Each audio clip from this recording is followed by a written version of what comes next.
Hello again, and welcome to another vehicle making session. This one is the Morris Quad. Now, I wanted one of these a long while ago, but I think we were coming out of the COVID thing at the time, and the imports hadn't come through, and nowhere had got any stock of this Rubicon model at all, and the only other choice was Warlords, but they'd got one where the windows were just solid, so you just got a painted window effect on them, which I didn't really fancy. But then I came across a Warlord one that was called a chopped down one. So basically it got no hood on. It was the same bottom half, but it was open on the top.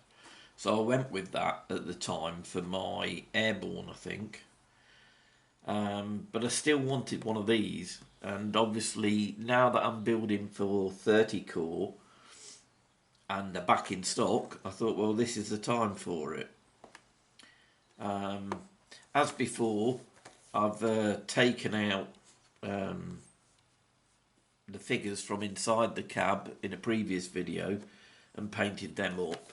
So what I'm looking to do is to build this up to the stage where I have to insert that man, and then I'll leave it open until I can get it painted before I close it. But let's crack it open and see what we've got inside.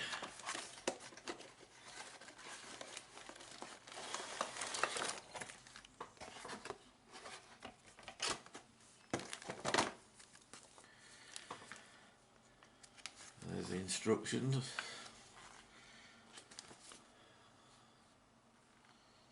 They look comprehensive and fairly clear.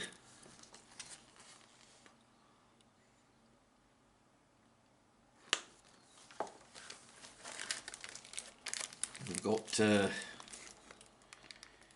two variants of it, so I need to think about which one I'm going to use.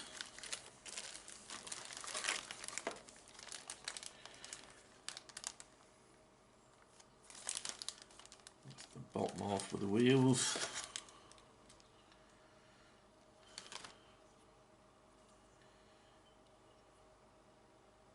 Yeah, looks pretty good. The moulding looks really nice. Some good detail on the items. It looks like there's a lot of detail underneath the vehicle, which is, really good considering it's not something you see very often. But it does add a certain something to the vehicle when you do see this. I think it's almost like, trying to cross over from like a Wargaming model to a model. It's somewhere in between anyway. But right, well, what I'll do is I'll pick out the bits I need for the first build, and I'll bring you back. So here we are with the bottom of it. As you can see, it really has got a lot of good detail, and it went together, really easily. It's clearly marked where to put it. The diagram helped, and looking at it from both angles, you can see the detail. So then it's time to add the wheels. These come in two parts, but again they went together really smoothly, and that's the bottom of the chassis done. And next stage is to build up the bottom of the chassis with the seats and the dashboard, and again it went together really well. No obvious problems really. I was a bit unsure about the seat placement at first, with not having the drivers in place, but I'm sure it's going to be straightforward. So then it's time to have a look at the top piece and make some decisions. Now this is where a few decisions come in. You've got to decide whether you want the Mark 1, the Mark 2 or the Mark 3.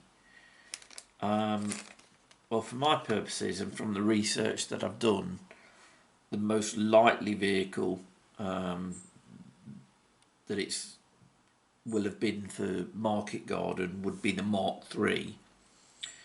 And there's a few reasons why I'd say that. One, it was the later production, and the other thing, the fact that I'm doing a guards unit, and the guards unit didn't take a 25 pounder.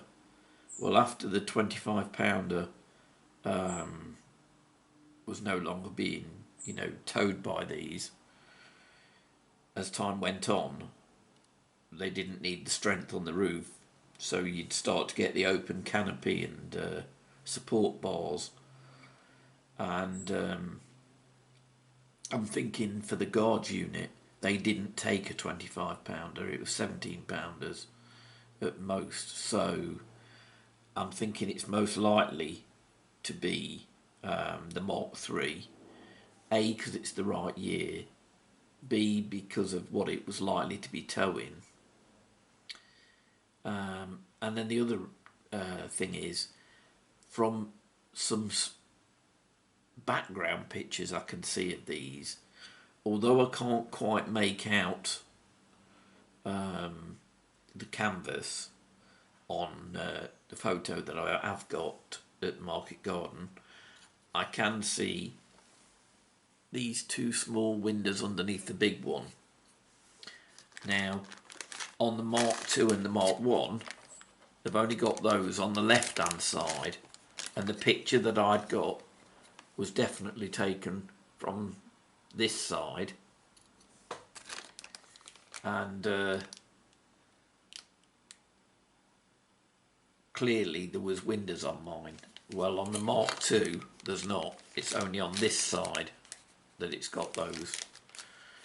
I couldn't quite make out the top from the picture because it wasn't in the foreground, it was right in the background. But I do think that this is going to be the most likely.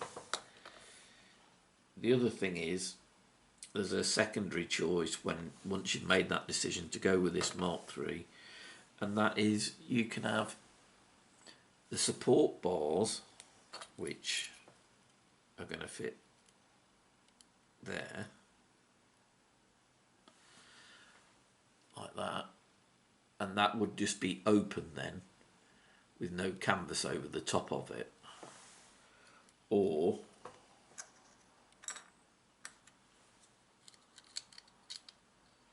you can go with a canvas top.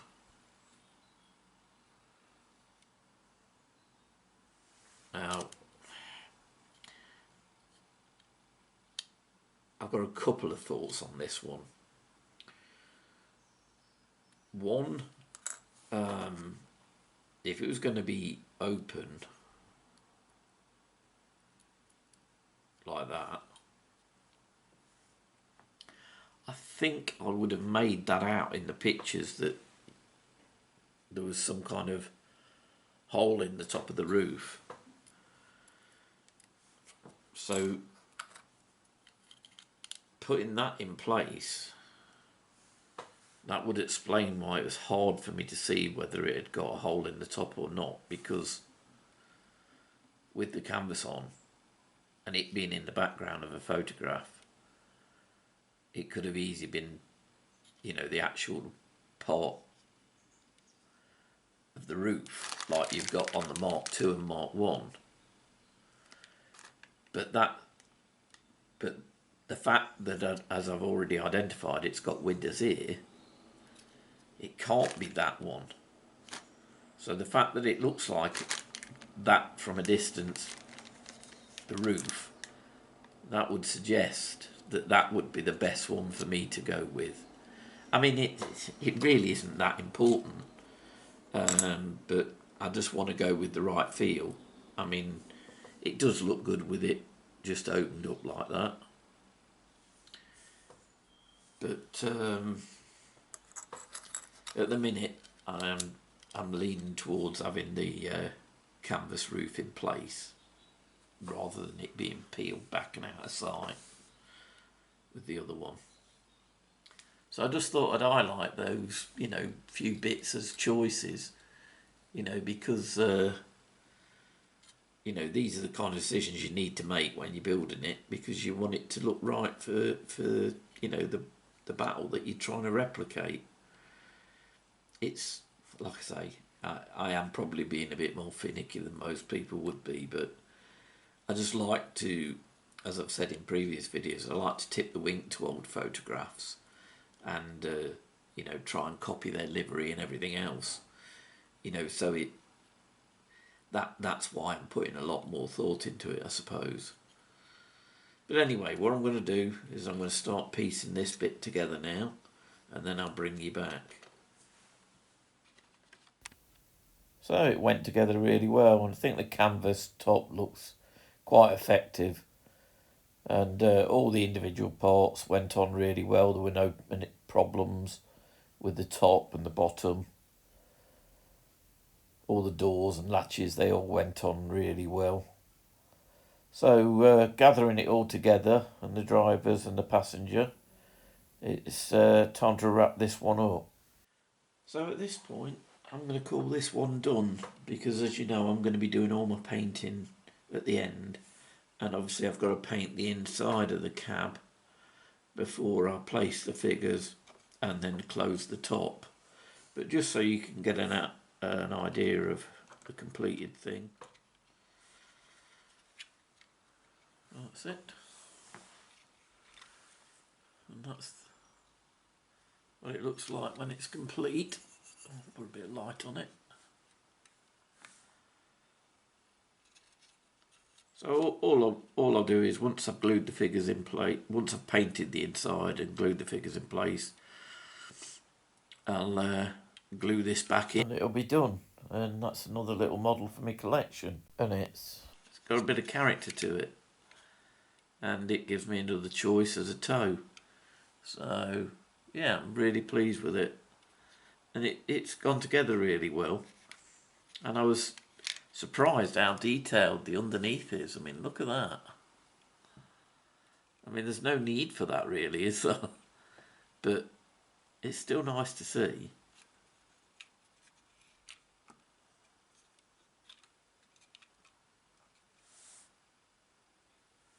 Alright. So, thanks again for joining me, you know, making these vehicles. I've got one more to do, which is the universal carrier, or Bren carrier. And then it will be a matter of painting all these up and getting all their decals on. And you'll be pleased to know that I won't do them separately. I'll do it all as one video. So you can actually see all of the models come together at the end. But for now, that's this one finished, and it's on to the universal carrier next week. So thanks again for joining me. If you've liked it, or if you found any of it useful, please consider giving me a thumbs up. And if you want to follow my future videos, why not subscribe and click that bell so you know when the latest video drops. Well, thanks again, and I'll see you soon. Bye.